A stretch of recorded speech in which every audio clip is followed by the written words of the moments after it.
Pagi di pasar Gambang selalu dimulai dengan gema langkah para pedagang yang datang sebelum matahari muncul sempurna. Udara masih basah oleh embun, namun bau anyir ikan, harum bumbu dapur, dan suara tawa kecil para ibu membuat pasar itu hidup sebelum dunia benar-benar bangun. Di tengah hiruk-pikuk itu, ada satu ruang yang selalu dibiarkan kosong, jalur kecil di antara kios bambu yang tak pernah dilewati tanpa alasan. Jalur itu seperti batas tak kasat mata, garis yang memisahkan keramaian dari sesuatu yang tak ingin disentuh. Dari ujung jalur itu, muncul sosok bertubuh kekar. Gatot Gondrong. Langkahnya seperti pukulan pada tanah, berat dan membuat getaran kecil pada papan-papan kios. Rambutnya gondrong, terurai kusut, menutup sebagian tato yang menjalar dari leher sampai lengannya.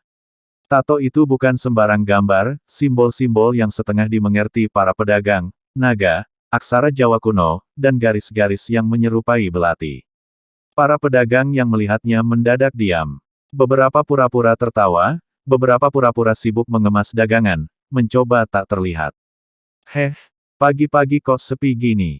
Suara Gatot menggelegar. Tak ada yang menjawab. Hanya suara ayam dari lapak belakang yang berkokok tak tahu keadaan. Dengan gerakan santai, Gatot menepuk-nepuk dada, membusungkan tubuh kekarnya. Ia melangkah ke lapak ikan. Si penjual, Pak Wito, buru-buru meletakkan beberapa lembar uang ke tangan Gatot, bahkan tanpa diminta. Buat keamanan, Tot, seperti biasa. Suaranya gemetar. Gatot tersenyum tipis, tapi matanya tetap dingin. Nah, gitu tuh. Hidup itu harus tahu aturan. Ia terus berjalan, memungut uang serupa di sepanjang jalur. Tidak ada yang berani menolak. Tidak ada yang cukup gila untuk menolak. Namun semuanya berubah saat suara lembut, nyaris seperti nyanyian, terdengar dari arah gerbang pasar. Jamu segar, jamu sehat, sinom, beras kencur, kunir asem. Gatot menoleh. Seorang gadis berjalan masuk, membawa pikulan jamu gendong. Sekar Ayu, meski Gatot belum tahu namanya saat itu, melangkah dengan tatapan tenang. Kulitnya bersih, wajahnya berseri meski sederhana. Rambutnya digelung rapi, tidak ada perhiasan mencolok selain senyum kecil yang tampak tulus dari hati. Para pedagang langsung tampak lega dengan kehadirannya, seakan udara pasar menjadi lebih segar. Loh, penjual jamu baru. Gumam seseorang. Gatot memperhatikan dengan mata menyipit. Ia tidak suka sesuatu yang baru. Ia tidak suka sesuatu yang mencuri perhatian dari dirinya. Saat Sekar lewat, Gatot berdiri menghalangi jalannya. Heh, Mbak, katanya sambil menepuk-nepuk lengan. Baru datang kok nggak permisi dulu. Sekar menghentikan langkahnya. Ia menundukkan kepala sopan. Maaf, Mas. Saya tidak bermaksud mengganggu. Saya cuma lewat. Gatot tertawa pendek. Lewat. Lewat kok nggak bayar. Semua yang berdagang di sini harus bayar uang keamanan. Pedagang lain menahan napas. Sekar menatap Gatot. Tatapannya bukan ketakutan. Bukan pula perlawanan. Tatapan itu, menenangkan, bahkan untuk seseorang seperti Gatot. Saya belum jualan apa-apa, Mas, katanya lembut. Tapi kalau Mas butuh minum jamu, saya bisa buatkan yang paling enak.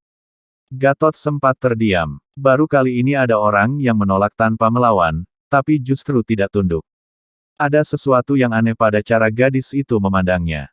Bukan rasa takut, bukan kepura-puraan, seperti melihat seseorang yang sedang kesepian. Dan itu membuat Gatot tidak nyaman. Ia melangkah lebih dekat. Sudah saya bilang, semua yang jualan di sini harus bayar. Tanpa berubah ekspresi, Sekar menggeleng pelan. Maaf, Mas. Bukan saya tidak menghormati aturan. Tapi saya tidak suka memulai hari dengan ancaman.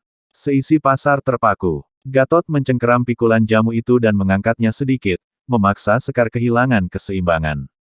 Namun gadis itu tetap tidak marah, tidak goyah selain sekilas gerakan untuk menjaga jamu-jamunya tidak tumpah. Tolong lepaskan, Mas, katanya pelan. Barang ini satu-satunya yang saya punya. Kalimat itu membuat pedagang lain terenyuh. Namun bagi Gatot, itu adalah pukulan bagi egonya. Seseorang baru saja menolak perintahnya. Di wilayahnya sendiri. Ia melepaskan pikulan itu, bukan karena kasihan, tapi karena ia ingin melihat sampai sejauh mana keberanian gadis ini. Aku kasih waktu 1 hari, gumamnya sambil mencondongkan tubuh. Besok, kau bayar. Atau kau angkat kaki dari sini. Sekar Ayu tidak berkata apa-apa. Ia hanya mengangguk sopan dan meneruskan langkahnya. Tapi saat ia berjalan pergi, sesuatu terjadi. Saat tatapan mereka bersentuhan, Gatot merasakan hawa aneh, seperti tanah yang bergetar lirih. Udara di sekeliling Sekar terasa lebih berat, tetapi lembut. Ada kekuatan tersembunyi, seperti seekor lembu yang tidur di balik lapisan kabut. Gatot mengernyit. Apa tadi? Gumamnya. Sekar tak menoleh. Ia terus berjalan, menjajakan jamu seperti biasa, meninggalkan Gatot yang masih berdiri mematung. Di balik barisan pedagang, dua orang tua saling berbisik. Itu benar dia. Sepertinya begitu, keturunan terakhir juragan jamu dari Lamongan. Yang bawa ajian lembu sekilan. Bisik-bisik itu belum sampai ke telinga Gatot. Namun di pagi itu, di hari itu, Pasar Gambang baru saja kedatangan badai yang wajahnya begitu lembut. Dan Gatot Gondrong belum tahu bahwa hidupnya akan berubah selamanya. Siang tiba perlahan di Pasar Gambang. Matahari yang awalnya malu-malu kini membakar atap-atap seng yang berderit kering. Bau makanan mulai menggantikan aroma embun, suara pedagang menawar, tawa anak kecil, dan deru sepeda motor membentuk paduan khas yang akrab bagi setiap warga pasar. Namun hari itu, di balik keseharian yang ramai, ada ketegangan halus yang merayap. Semua berawal dari satu insiden pagi tadi, penjual jamu yang berani menolak permintaan seorang preman pasar. Sekar Ayu berdiri di pojok pasar, membentangkan kain kecil sebagai alas botol-botol jamunya. Tangannya lincah meracik sinom, beras kencur, kunyit asem, dan berbagai ramuan lain. Senyumnya tak pernah hilang, seolah kejadian dengan Gatot tidak pernah terjadi. Beberapa ibu-ibu mulai antri membeli jamunya. Enak, Mbak, adem rasanya, puji salah satu dari mereka. Campurannya pas, tambah yang lain. Sekar hanya tersenyum kecil. Alhamdulillah kalau cocok di badan panjenengan. Namun meski ia tampak begitu biasa, ada aura yang membuat orang merasa aman dekat dengannya. Semacam keteduhan, seperti pohon beringin besar yang memayungi dari panas. Dia benar-benar beda ya, bisik Bu Wati, penjual sayur, kepada tetangganya. Lah iya, tatapannya itu, adem. Tapi kok aku juga ngerasa kayak ada wibawane. Aku juga, sahut Pak Lik Parjo. Waktu Gatot nahan dia, aku lihat jamunya kayak nggak goyang meski pikulannya diangkat. Jampi-jampi ya, anu, mungkin damperan, kata Parjo lebih pelan. Ilmu jagat, tapi halus. Bisik-bisik itu menyebar seperti asap dupa. Nama lembu sekilan pun mulai melintas di telinga para pedagang yang pernah mendengar legenda lokal, ilmu yang membuat tubuh seseorang terlindungi oleh jarak gaib sejengkal, tak bisa ditembus pukulan atau senjata. Tentu saja, tidak semua percaya. Namun cerita selalu punya cara tumbuh di antara ketakutan dan harapan. Sementara itu, Gatot Gondrong duduk di warung kopi dekat pintu pasar. Kopinya sudah dingin, tapi ia tidak menyentuhnya sejak tadi. Tatapannya terus mengikuti gerakan Sekar Ayu dari jauh.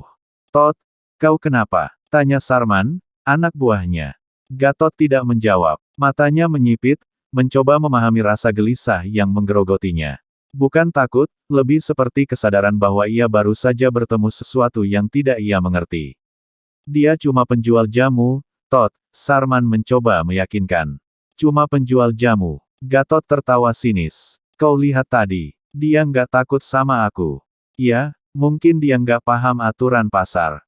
Bukan itu. Gatot menggeleng. Ada yang aneh sama dia.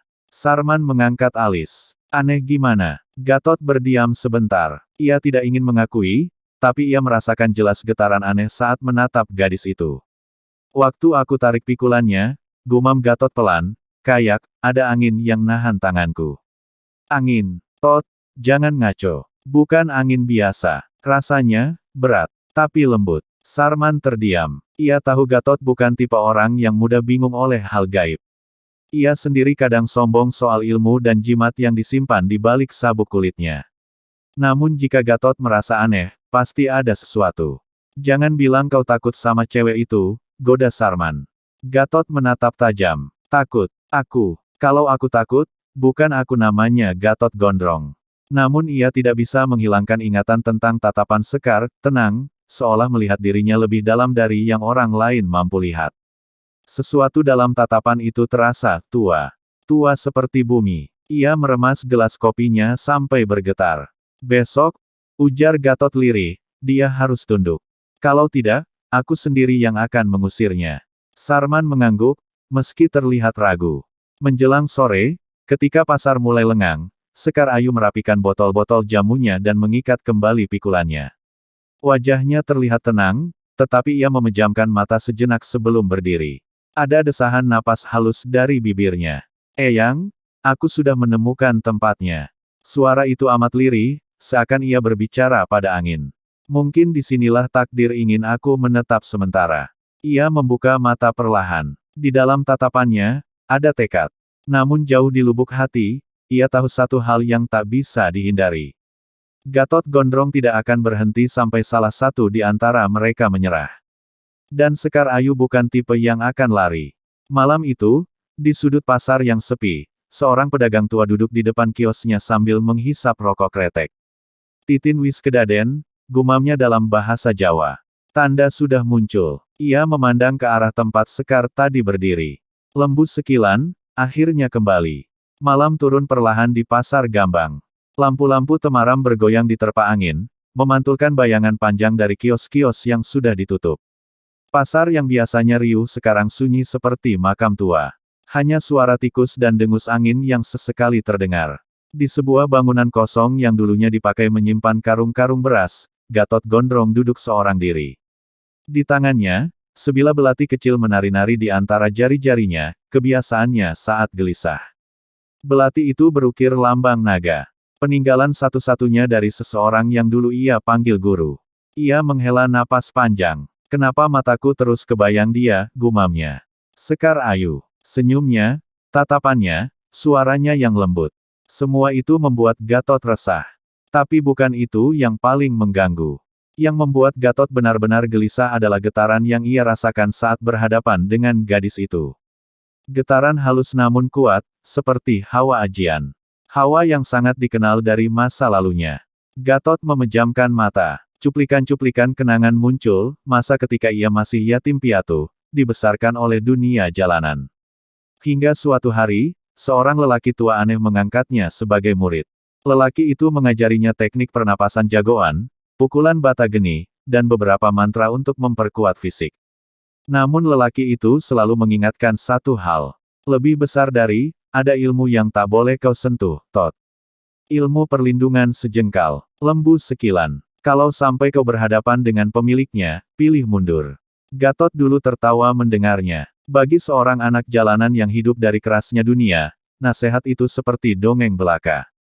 Tapi kini, untuk pertama kalinya dalam hidup, ia merasakan ketidakpastian. Belati di tangannya jatuh. Gatot membungkuk, mencoba meraih napasnya kembali. Aku preman, tapi bukan pengecut, ia bergumam, menekan dadanya. Kalau benar dia pakai ajian, aku yang harus hancurkan duluan. Namun kata-kata itu tidak membuatnya lega. Hatinya tetap dihantui sesuatu yang lebih berbahaya daripada ajian. Rasa gentar yang perlahan hidup di dalam dirinya. Keesokan paginya, pasar kembali riuh, namun ada perubahan suasana.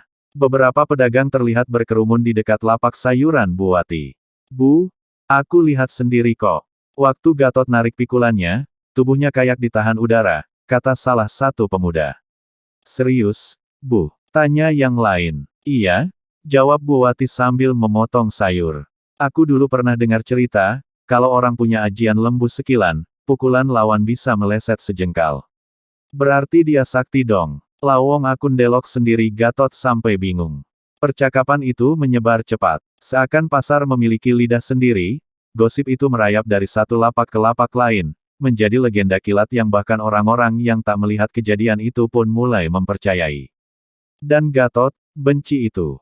Ia berjalan di tengah pasar, dan bukan ketakutan yang ia lihat. Bukan pula penghormatan. Yang ia lihat adalah bisik-bisik. Bisik-bisik tentang gadis itu. Bisik-bisik tentang ajian. Bisik-bisik bahwa mungkin, Gatot sudah bukan yang terkuat di pasar. Gatot menahan amarah. Tangan kirinya mengepal sampai buku-bukunya memutih. Mana jamu itu? Mana perempuan itu? Bisik-bisiknya sendiri terdengar seperti geraman binatang lapar. Sementara itu, Sekar Ayu tidak terlihat resah sedikit pun. Ia berjalan melewati kios-kios sambil menebarkan senyum lembut. Suaranya tetap merdu saat menawarkan jamu. Sinomnya baru, Bu, bahan dari pegunungan. Ini beras kencurnya, Pak. Enak untuk ngilang ke pegel. Walau senyum itu tampak tenang, Sekar merasakan perubahan di udara. Ia tahu Gatot sedang mencarinya. Ia tahu tantangan itu akan datang lebih cepat dari yang ia bayangkan. Namun ia tidak lari. Tidak pernah dalam hidupnya ia lari dari sesuatu yang melukai rakyat kecil. Saat ia menata botol jamunya, seorang lelaki tua mendekat. Lelaki yang sudah berpuluh tahun menjadi penjaga malam pasar. Doro, bisiknya lirih, seakan takut ada yang mendengar. Ilmu itu, benar jenengan bawa. Sekar menatap penuh hormat. Eyang ngerti dari mana? Aku pernah melihat cahaya itu dulu, di zaman bapakmu. Lembu sekilan, penjaga pasar juga dulu pernah dibimbing beliau. Sekar menunduk dalam. Ada rasa haru bercampur sedih. Aku tidak ingin memakai ilmu itu, Eyang, katanya pelan. Tapi kalau ada yang menyakiti orang-orang pasar. Doro, potong lelaki tua itu dengan gemetar, Gatot Gondrong bukan orang biasa. Dia bawa ajian panas. Bisa membakar kulit. Sekar tersenyum tipis. Yang panas bisa padam, Eyang, ujarnya. Tapi yang tenang, tak mudah digoyahkan. Lelaki tua itu menghela napas, lalu pergi. Sekar menarik napas panjang. Ia tahu hari itu akan tiba. Sore hari, ketika matahari miring dan bayangan kios-kios memanjang seperti tangan hantu, Gatot akhirnya muncul di depan lapak jamu Sekar. Para pedagang langsung berhenti bergerak. Suasana pasar hening seperti abis terkena mantra pembeku. Sekar sedang menuang jamu ke gelas bambu ketika Gatot melangkah mendekat. Langkahnya berat, matanya tajam. Tapi di balik tatapan itu, ada sesuatu yang bergetar. Wes wayahe, gumam Gatot. Sekar menutup botolnya pelan-pelan. Ia berdiri. Tubuhnya tegak, sederhana, lembut tetapi di balik kesederhanaan itu, udara di sekelilingnya terasa seperti berubah arah. Saya tidak mencari masalah, Mas, ucap Sekar lembut. Tapi saya tidak bisa tunduk pada sesuatu yang tidak adil. Gatot maju satu langkah. Suara tanah berderak di bawah kakinya. Mulai hari ini, katanya dengan suara rendah seperti halilintar, kau pilih, bayar, atau aku singkirkan kau dari pasar. Sekar memandang mata Gatot. Tatapannya tidak melawan, tidak menantang, hanya jernih. Dan itu justru semakin membuat Gatot marah. Pasar menahan napas. Sekar menarik satu kali napas panjang. Kalau begitu, katanya tanpa goyah. Saya pilih, tidak mundur. Lalu udara di sekeliling mereka seperti bergetar. Halus, tapi nyata. Pertanda bahwa bentrokan pertama benar-benar dimulai. Saat Sekar Ayu mengucapkan kata, saya pilih tidak mundur, pasar seakan berhenti bernapas. Angin sore membawa bau tanah, debu, dan ketegangan yang belum pernah muncul sejak Gatot Gondrong pertama kali menguasai pasar itu. Suara pedagang, yang biasanya bersahutan tanpa henti, hilang seketika. Bahkan ayam di lapak belakang pun ikut diam, seolah tahu sedang terjadi sesuatu yang tak biasa. Gatot tersenyum. Tapi itu bukan senyum ramah. Itu senyum seseorang yang akhirnya menemukan alasan untuk meledakkan semuanya. Baik, katanya sambil menggeser lehernya hingga terdengar bunyi krek, krek, kalau itu pilihanmu. Ia melangkah maju. Tanah di bawah telapak kakinya berderak pelan. Sekar tidak bergerak. Matanya hanya menatap tanpa gentar. Mas, katanya lembut sebelum Gatot benar-benar mendekat, saya harap setelah ini, tidak ada yang terluka. Gatot mendengus. Terluka. Yang bakal terluka tuh kau. Ia mengayunkan tangan besar dan keras itu dalam gerakan cepat, langsung mengarah ke muka Sekar. Gerakan itu kasar, liar, namun sangat kuat, pukulan yang biasa ia gunakan untuk menjatuhkan preman jalanan dalam sekali hantam. Namun yang terjadi mengejutkan semua orang. Pukulan Gatot meleset. Bukan karena Sekar menghindar. Bukan karena Gatot salah sasaran. Pukulan itu seakan mengenai dinding tak terlihat, lalu bergeser sejengkal dari wajah Sekar, sentimeter terakhir yang memisahkan hidup dan lewat. Angin pukulan itu memecah daun pisang yang tergantung di lapak sebelah. Pedagang terpekik. Loh, pukulannya kok meleset. Padahal wis paspol. Ilmu apa itu? Gatot tertegun. Ia cepat mundur setengah langkah. Sialan, gumamnya rendah. Apa tadi? Sekar masih diam. Masih tidak bergerak. Hanya ujung rambutnya yang sedikit bergoyang oleh angin pukulan Gatot yang nyaris mengenai wajahnya. Aku ulangi, geram Gatot. Dan kau jangan harap bisa selamat 2 kali. Ia menyerang lagi, kali ini lebih cepat, lebih keras. Tinju kanan menghantam arah dada Sekar, tangan kiri mengarah ke leher. Gerakannya beruntun, seperti macan lapar menerkam mangsa. Tapi lagi-lagi, semua pukulan itu meleset sejengkal. Setiap hentakan, setiap dorongan, setiap ayunan tangan Gatot seakan menabrak ruang gaib yang membuat serangannya bergeser sebelum menyentuh kulit Sekar. Meleset, sejengkal, sempurna, seolah ada jarak gaib yang mengelilingi tubuh gadis itu. Para pedagang membelalakkan mata. Ajian beneran. Lembus sekilan, itu lembus sekilan. Astagfirullah, aku baru lihat ajian ini hidup-hidup. Gatot makin kalap, sorot matanya mulai berapi-api. Urat di lehernya menegang. Ilmu apa ini? Teriaknya sambil mengempaskan kaki kuatnya ke tanah. Debu beterbangan. Sekar menarik napas panjang. Mas Gatot, katanya pelan, saya tidak sedang menyerang. Saya hanya menjaga diri. Menjaga diri. Gatot meraung. Kau pikir aku ini siapa? Preman pasar yang bisa dikibuli begitu saja. Ia mengangkat kedua tangannya. Udara di sekitarnya tiba-tiba bergetar hangat. Sekar langsung mengenal getaran itu. Ajian panas, bata geni. Ilmu memanaskan pukulan hingga kulit bisa melepuh jika terkena. Sekar menatapnya dengan rasa prihatin, bukan takut. Mas, jangan pakai ajian itu.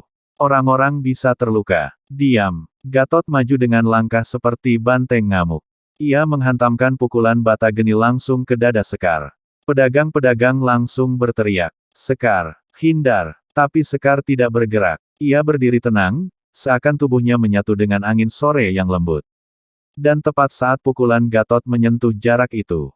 BRAKKK. Udara meledak seperti petir kecil. Energi panas dari pukulan bata geni terpantul oleh jarak sejengkal itu, ditolak oleh medan tak terlihat, dan kembali menghantam Gatot sendiri. Tubuh Gatot terpental beberapa meter, menabrak tumpukan keranjang sayur hingga pecah berhamburan. Semua orang menjerit. Sekar menghela napas pelan. Bukan bangga, bukan marah, hanya sedih. Karena ia tahu, ini baru awal dari sesuatu yang jauh lebih besar. Gatot bangkit perlahan. Napasnya terengah. Wajahnya merah oleh amarah dan rasa malu yang menyesakkan dada. Kau, katanya sambil menunjuk Sekar dengan tangan gemetar, kau bukan manusia biasa. Sekar menatapnya lama. Saya manusia biasa, Mas, ucapnya lembut. Cuma diberi amanah untuk menjaga diri. Amanah. Gatot meludah ke tanah. Terserah. Tapi mulai besok, aku tidak akan membiarkanmu menginjak pasar ini lagi. Sekar tidak menjawab, dan itu justru membuat Gatot merasa kalah. Ia bangkit, menepis debu, lalu pergi sambil menahan rasa sakit di lengan yang terpantul oleh ajian sendiri. Pedagang menyingkir membuka jalan, takut terseret dalam kemarahan yang belum padam. Saat Gatot pergi, pasar kembali menghela napas panjang.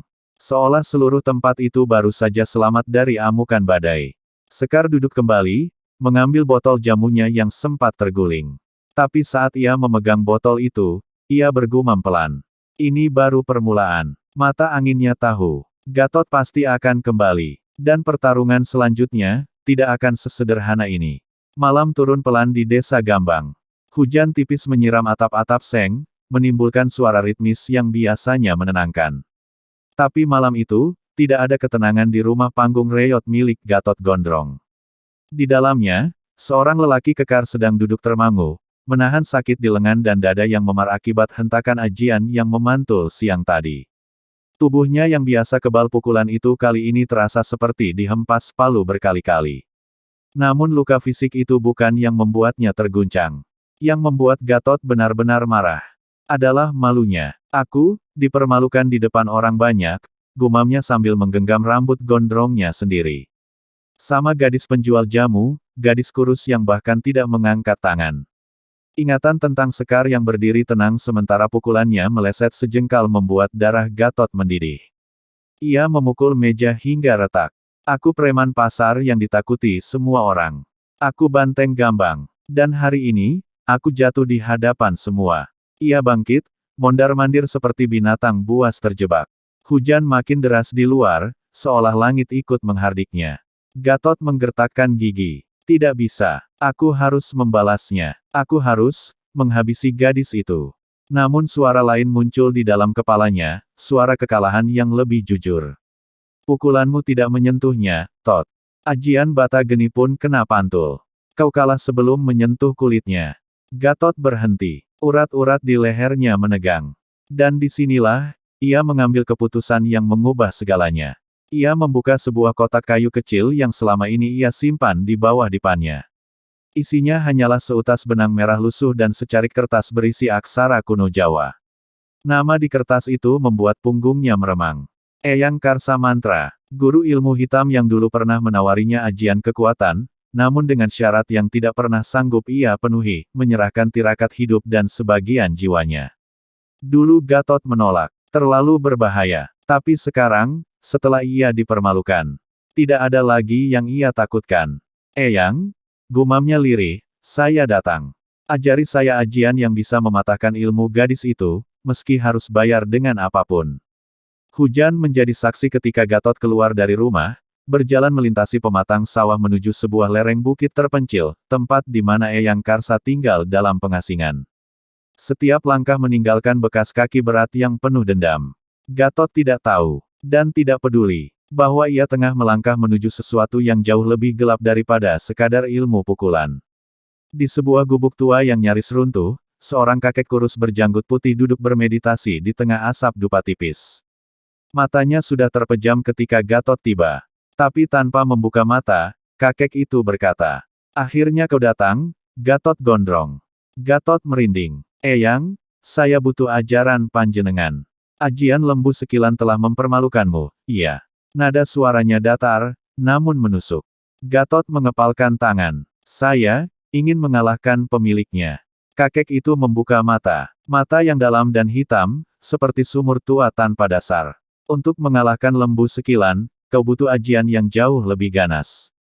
Ajian yang memakan bagian jiwamu sendiri." "Saya siap," kata Gatot cepat. Terlalu cepat. Eyang Karsa tersenyum tipis, senyum yang tidak dimiliki orang baik. "Baik, Gatot Gondrong. Kalau itu maumu, malam ini kau akan mulai menjalani tirakat." Dan ketika selesai, ia mencondongkan badan, suaranya menjadi serak dan berat. "Bukan hanya Sekar Ayu yang tak akan bisa melawanmu. Bahkan alam pun akan gentar." Gatot menelan ludah. Namun niatnya sudah bulat. Ia menunduk dalam-dalam. "Ajari saya, Eyang." Dan malam itu, mulailah tirakat yang kelak menjerumuskan Gatot dalam kegelapan. Sementara itu, jauh di pasar yang sudah sepi, Sekar duduk di serambi warung jamunya. Ia merasakan angin tidak biasa lewat, angin dingin yang membawa firasat buruk. Ia menatap langit gelap. "Ada yang bergerak," bisiknya. "Mas Gatot, panjenengan memilih jalan yang salah." Ia menyentuh gelang kecil di pergelangan tangan, pemberian guru batinnya dulu. Dan Sekar tahu, pertempuran yang sebenarnya belum dimulai. Hujan telah reda, namun kabut tipis menggantung seperti tirai halus yang menutupi lereng bukit tempat gubuk Eyang Karsa berdiri. Heningnya mencekam, seolah alam menahan napas menyaksikan sesuatu yang tidak seharusnya terjadi.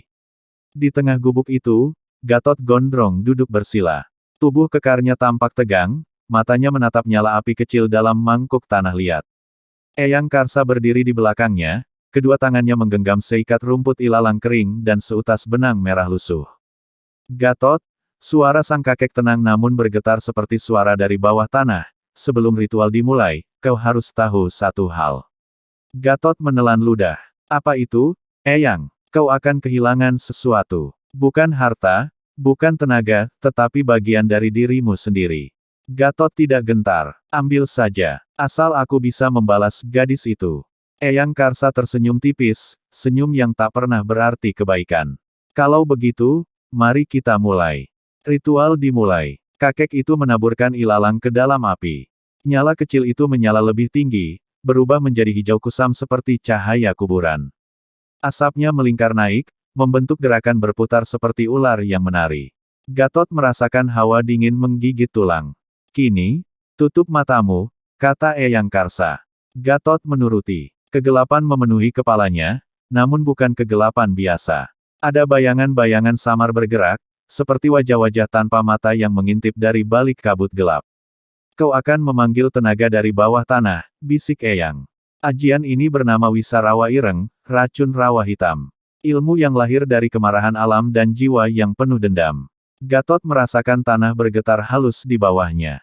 Tarik napas. Jangan takut. Biarkan kekosongan masuk. Gatot menghirup udara. Tapi yang masuk bukan udara biasa, melainkan sesuatu yang pahit, dingin, dan membuat tengkuknya meremang.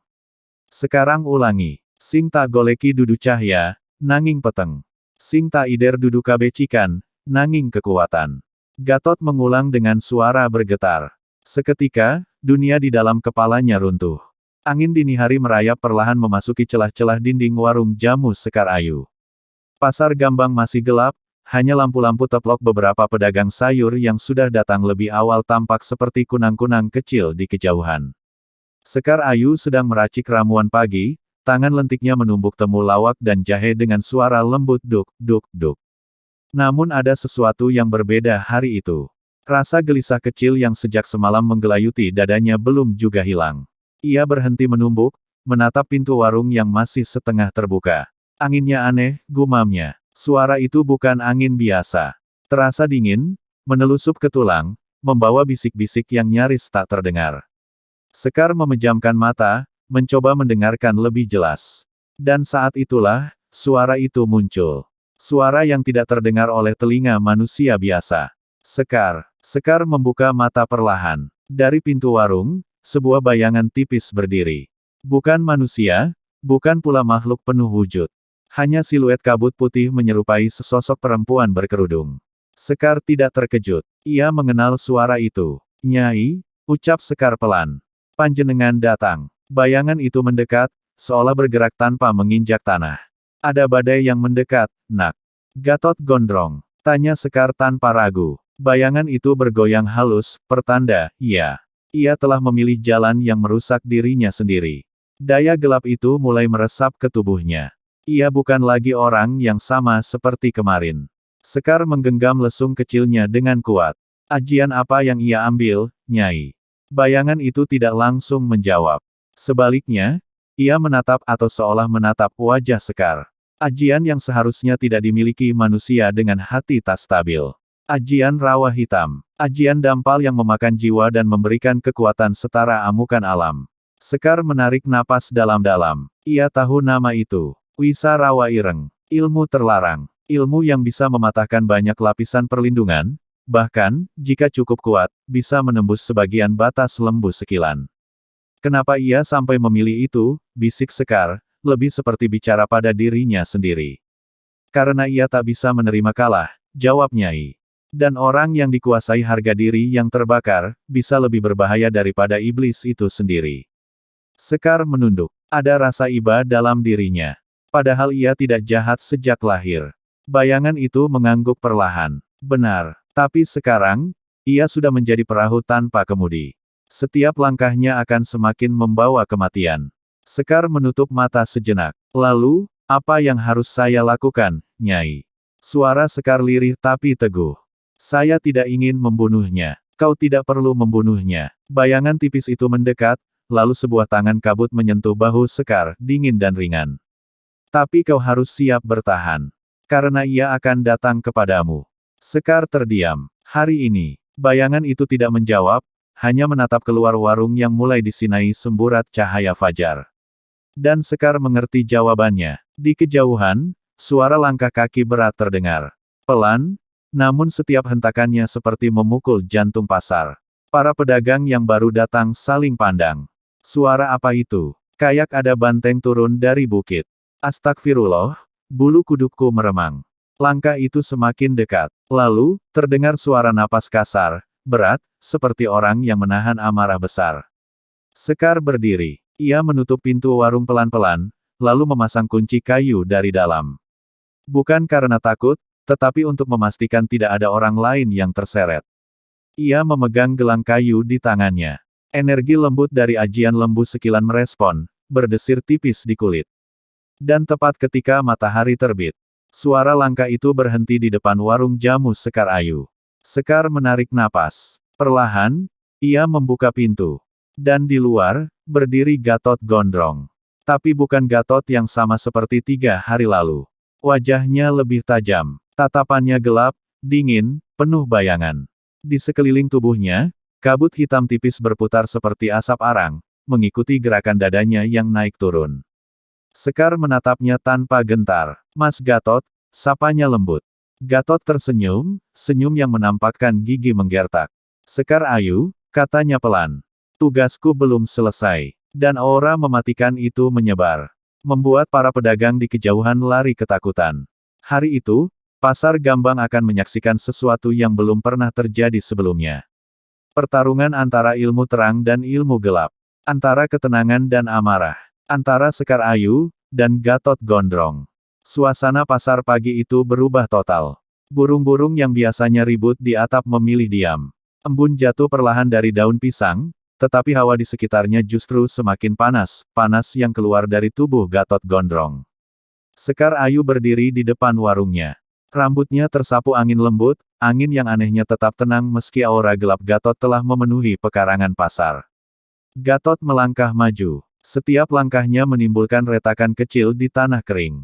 Sekar Ayu, suaranya berat, serak, dan terdengar seperti dua suara bertumpuk, aku sudah cukup bersabar. Sekar tetap tenang. Mas Gatot, panjenengan bisa pergi. Saya tidak menginginkan pertarungan. Gatot tertawa pendek. Tawa itu bukan tawa manusia biasa, lebih seperti suara besi digesek. Kau pikir kau masih bisa mengatur apa yang terjadi? Kau pikir ajian kecilmu itu cukup untuk menahan aku sekarang?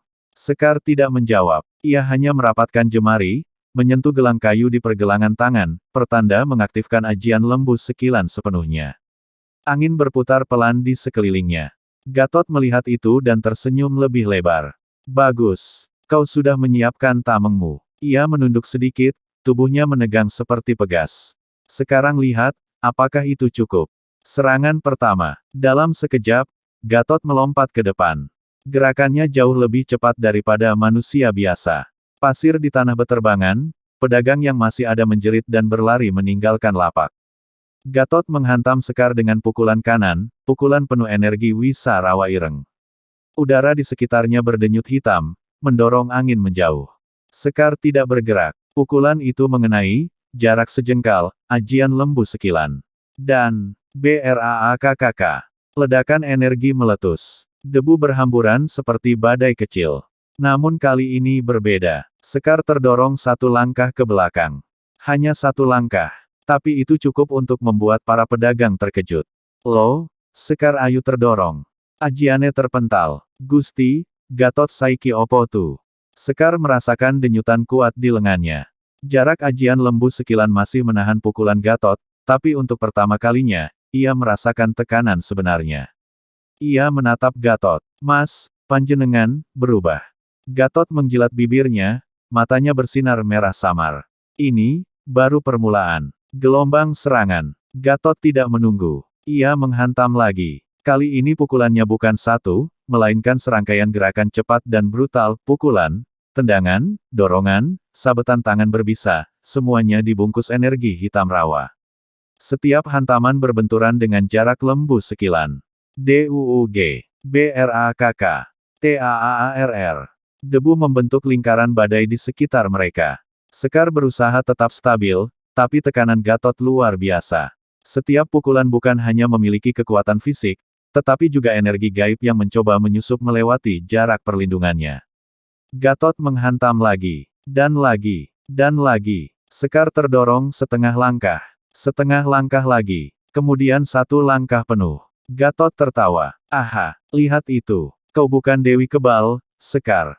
Kau hanya manusia yang akan habis tenaganya. Sekar mengatur napas, keringat mulai muncul di pelipisnya. Mas, ini bukan jalan yang benar. Jalan salah atau benar, yang penting aku menang. Saat perlindungan mulai retak, Gatot mengangkat kedua tangannya, membentuk tanda aneh yang terlihat seperti dua cakar melintang. Sekar langsung mengenali bentuk itu. Ajian tingkat 2 dari Wisa Rawa Ireng. Geledek rawa mati. Kau tahu apa ini, Sekar? Gatot bertanya sambil menurunkan tangannya dengan gerakan lambat dan mengerikan. Ajian ini bukan lagi memukul tamengmu. Ia mengarahkannya tepat ke dada Sekar. Ini memecahkannya. Sekar menegakkan tubuh, memusatkan energi di gelang kayu. Angin di sekitarnya berputar cepat, dedaunan beterbangan. Gatot menarik napas panjang, lalu mengayunkan kedua tangannya ke tanah. BBAAARRR. Gelombang hitam meledak dari bawah tanah, menjalar seperti retakan kilat ke arah Sekar. Saat menyentuh jarak lembu sekilan. PRRAAKKKK. Untuk pertama kalinya, tameng gaib itu bergetar keras. Retakan udara terlihat. Sekar terlempar 2 langkah ke belakang. Pedagang menjerit. Beberapa bahkan jatuh berlutut. Ajian Sekar ayu koyok arep pecah. Gatot ko iso segila iki. Kayak ora manungso maneh. Sekar menahan tubuhnya. Napasnya memburu. Wajahnya pucat. Gatot melangkah maju seperti raksasa gelap. Kau tahu, ajianmu bagus. Ia mengepalkan tangan, energi hitam berputar di sekelilingnya seperti lingkaran angin setan. Tapi tidak ada tameng yang sanggup menahan dendam seseorang yang kehilangan jiwanya. Sekar mengangkat wajahnya. Mas, panjenengan akan hancur kalau terus memakai ajian itu. Gatot tertawa. Kalau bisa membunuhmu, biarlah. Dan ia melompat tinggi, siap menghantamkan pukulan terakhir, pukulan yang bisa benar-benar memecahkan jarak lembu sekilan. Para pedagang menutup mata. Angin berhenti. Langit mendung. Sekar menggigit bibir. Ia tahu, pukulan ini bisa membuatnya tak sempat bernapas. Ia memusatkan tenaga terakhir. Gatot turun seperti meteor gelap. Angin malam mengalir dari arah persawahan gambang, membawa aroma basah dedaunan dan desir sunyi yang biasanya menenangkan. Namun, malam itu terasa lain, lebih berat, seolah seluruh kampung sedang menahan napas. Di kejauhan, suara kentongan ronda terdengar sayup, tidak menenangkan, justru seperti tanda bahaya yang tidak terucap. Sekar ayu melangkah menyusuri gang kecil menuju rumah Bu Narti, ricik suaranya tidak lagi setenang biasanya. Ada kilau gelisah di matanya. Bayang-bayang peristiwa siang tadi, ketika Gatot Gondrong tumbang untuk pertama kalinya oleh ajian lembu sekilan, masih berputar dalam benaknya. Sesuatu dari pukulan itu terasa janggal, seolah ada kekuatan lain yang ikut campur. Kenapa ajian itu seperti menolak tubuhnya? Gumam Sekar sambil meremas ujung selendangnya. Rumah Bu Narti tampak remang, diterangi lampu sentir. Bau dupa yang pekat menyeruak begitu Sekar melangkah masuk. Ndok, kowe teko, suara Bu Narti parau, namun matanya tajam, seolah dapat menembus rahasia yang Sekar sendiri belum pahami. Bu, apa benar ada ajian tandingan untuk lembu sekilan? Atau semacam kutukan? Sekar bertanya hati-hati. Bu Narti tidak menjawab langsung. Ia berjalan pelan ke arah meja altar kecil, mengambil selembar daun lontar kuno yang dililit benang merah. Tangannya bergetar ringan saat membuka. Ndok, Gatot Gondrong bukan sembarang preman. Leluhurnya keturunan jagoan aliran hitam dari Ponorogo. Ada warisan ilmu yang hanya bangkit saat nyawa pewarisnya terancam. Sekar menelan ludah. Jadi, saat aku memukulnya tadi, kowe telah membangkitkan sesuatu. Bu Narti menatapnya lekat. Sebuah penjaga. Sesuatu yang tidur puluhan tahun. Dari luar, suara langkah mendadak terdengar. Berat, tidak tergesa tapi penuh tekad. Sekar menajamkan pendengaran. Tok, tok, tok. Pintu rumah itu bergetar, bukan karena pukulan, hanya oleh sentuhan dari luar, namun getarannya membuat minyak di lampu sentir bergoyang. Suara laki-laki rendah namun menggelegar terdengar, membuat Sekar merinding dari ujung rambut hingga telapak kaki. Bukakan pintunya. Aku ingin bicara dengan Sekar Ayu. Gatot Gondrong. Suaranya berbeda, lebih dalam. Lebih tua. Seperti dua suara yang tumpang tindih. Sekar memandang Bu Narti, namun perempuan tua itu justru mundur dan menggenggam tasbihnya erat-erat. Ndok, ojo buka. Ojo. Serunya lirih. Namun pintu tidak menunggu jawaban mereka. KREKKK. Pintu kayu itu terbelah perlahan, tidak hancur, hanya terbuka sendiri tanpa sentuhan nyata. Dan di baliknya, Gatot Gondrong berdiri tegap, tubuhnya kini dipenuhi garis-garis hitam yang membentuk pola aneh, seperti akar yang tumbuh dari bawah kulit. Matanya tidak lagi sekadar milik manusia, ada bara merah kecil yang menyala di kedalaman pupilnya. Kowe, Sekar, suaranya mengalir pelan, sudah membangunkanku. Sekar merasakan udara menekan dadanya, seolah seluruh ruangan menyusut. Apa yang kau bangunkan, tepatnya? Tanya Sekar dengan suara yang ia paksa tetap steady. Gatot tersenyum, senyum yang bukan miliknya. Warisan yang seharusnya menguasai Gambang, bukan dikalahkan oleh gadis penjual jamu. Tubuh Sekarnyat masih bisa bergerak, namun jiwanya mulai diguncang. Ada hawa panas menyelinap dari tubuh Gatot, memukul balik energi ajian yang terselip dalam tubuhnya. Bu Narti menubruk Sekar, menarik lengannya. Lari, nduk, iki bukan Gatot, iki Sing Mbah Mbahe, Sing wis mati puluhan tahun. Namun sebelum mereka sempat melangkah, Gatot mengangkat tangan, dan udara di dalam ruangan langsung mengeras, seperti cairan pekat yang menahan tubuh mereka. Sekar terperangkap. Gatot mendekat perlahan, tiap langkahnya menyebabkan lantai berderak. Besok malam, aku akan menjemputmu di Pasar Gambang, katanya tanpa berkedip. Di tempat aku tumbang, di tempat kau harus bertanggung jawab. Ia menundukkan kepala, menatap Sekar tepat di mata, baranya berpendar. Kau telah memanggilku kembali ke dunia, Sekar Ayu. Maka kau pula yang harus menentukan, apakah aku tetap hidup. Senyum itu kembali muncul. Lalu tubuh Gatot perlahan membalik, meninggalkan rumah yang masih membeku dalam ketakutan. Pintu menutup sendiri di belakangnya. Begitu cukupan energi menipis, Sekar jatuh terduduk. Nafasnya terengah, tubuhnya dingin. Bu Narti memandangnya dengan campuran takut dan iba. Dok, perang musak benere durung mulai. Gatot sing saiki, dudu menung somaneh. Sekar menggenggam tanah lantai rumah itu, jari-jarinya gemetar. Ia tahu, besok malam bukan sekadar pertarungan jurus. Itu adalah pertarungan antara hidup dan sesuatu yang seharusnya sudah lama mati. Malam menurunkan kabut tipis di atas Pasar Gambang. Lampu-lampu temaram bergoyang tertiup angin, menimbulkan bayangan panjang yang menari di antara lapak-lapak tertutup. Suasana pasar yang biasanya riuh kini sunyi mencekam, seolah seluruh makhluk memilih menyembunyikan diri. Di depan kios jamu tua peninggalan ibunya, Sekar Ayu berdiri tegak. Rambutnya tersibak angin, wajahnya pucat namun matanya terbakar tekad. Ia mengenakan selendang hijau tua, selendang yang dulunya dipakai ibunya saat menurunkan ajian lembu sekilan. Suara langkah berat terdengar dari arah pintu timur pasar. Tok, tok, tok. Suara yang sama seperti di rumah Bu Narti. Suara yang bukan sepenuhnya dimiliki manusia. Gatot Gondrong muncul dari balik kabut. Tubuhnya yang kekar kini dipenuhi guratan hitam pekat seperti akar yang merayap dan berdenyut. Sorot matanya merah bara, berpendar seperti api kecil di tengah gelap. Setiap langkahnya membuat tanah bergetar halus, seperti ada kekuatan purba yang menekannya. Sekar Ayu, suaranya menggema, dua lapis, seolah dari dua mulut berbeda. Kowe teko. Bagus. Sekar tidak bergerak. Aku datang untuk menyelesaikan ini. Bukan untuk menambah korban. Gatot tertawa. Tawa rendah, retak, dan seperti keluar dari tanah kubur. Korban. Tidak ada yang akan jadi korban, kecuali kowe. Ia maju satu langkah, dan udara langsung mengeras, menekan Sekar. Tapi Sekar sudah siap. Ia memejamkan mata, menarik napas panjang. Gusti, paringi pangayoman. Tubuhnya merendah, tangan kirinya menggenggam selendang, tangan kanannya menekukkan jari membentuk mudra ajian. Energi hangat naik dari pusat tubuhnya, mengalir ke dada, bahu, lalu lengan. Lembu sekilan, kakangku, bangkitlah. BLAARRR.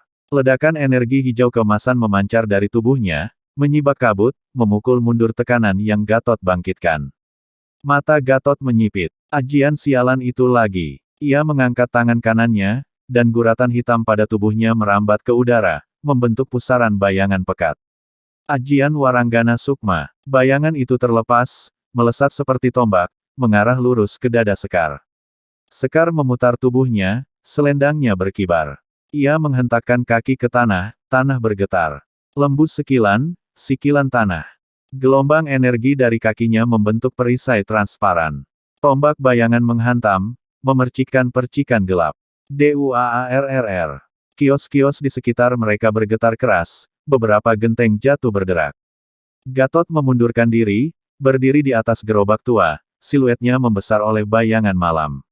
Energi hitam dari tubuhnya kian tebal. Kau kuat, Sekar. Terlalu kuat untuk gadis biasa. Pantas ia memilihmu. Iya, Sekar menegang. Siapa? Roh leluhurku. Sing wis tak kubur bertahun-tahun. Gatot membuka kedua tangannya. Dan sesuatu bangkit dari tubuhnya, seperti kabut hitam yang menyerupai sosok raksasa bercorak wajah manusia primitif dengan mata merah menyala. Seniwar, penjaga darah kami. Kabut itu mengaum, membuat langit di atas pasar seolah bergetar. Sekar gemetar. Jadi benar, yang menghadapiku bukan hanya kamu. Aku hanyalah wadah. Kau yang membangunku. Kau pula yang harus mengembalikanku. Gatot melompat dengan kekuatan luar biasa, menghantam tanah di hadapan Sekar. BUMMM. Tanah retak merayap sampai ke tiang-tiang kios. Serangan susulan datang tanpa menunggu detik, tinju Gatot menghantam Sekar seperti palu raksasa. Sekar memutar tubuh, menahan dengan lengan, ajian lembu sekilan melindungi tulangnya dari remuk. Tapi tenaga Gatot terlalu besar. Sekar terpental, menabrak meja lapak gorengan, membuat kayu lapuk pecah berkeping. Ia berdarah di bibir, nafasnya sesak, lututnya goyah. Sekar, teriak Bu Narti dari kejauhan, ia berdiri di balik tumpukan peti, tidak mampu mendekat.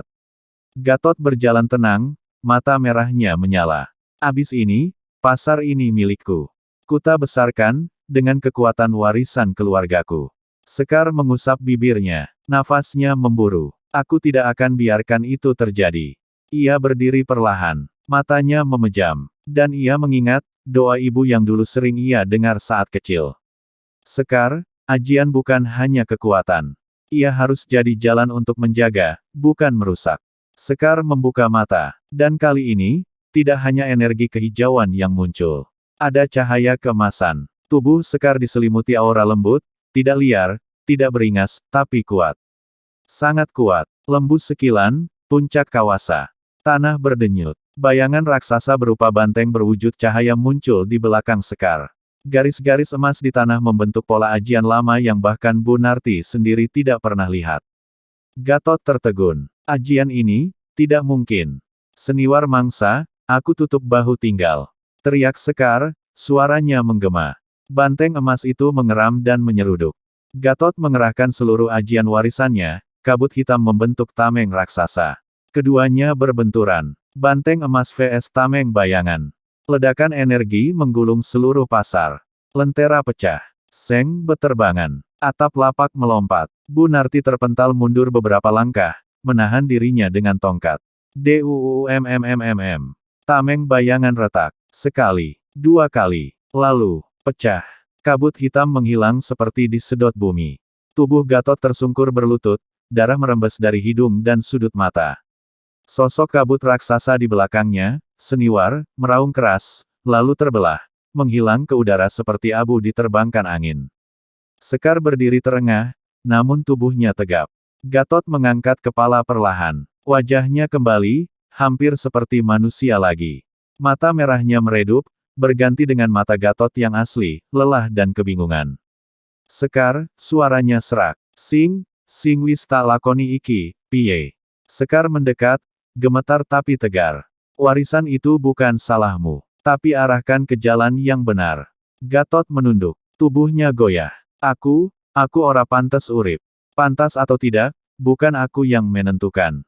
Gatot jatuh terduduk, energi bayangan surut dari tubuhnya.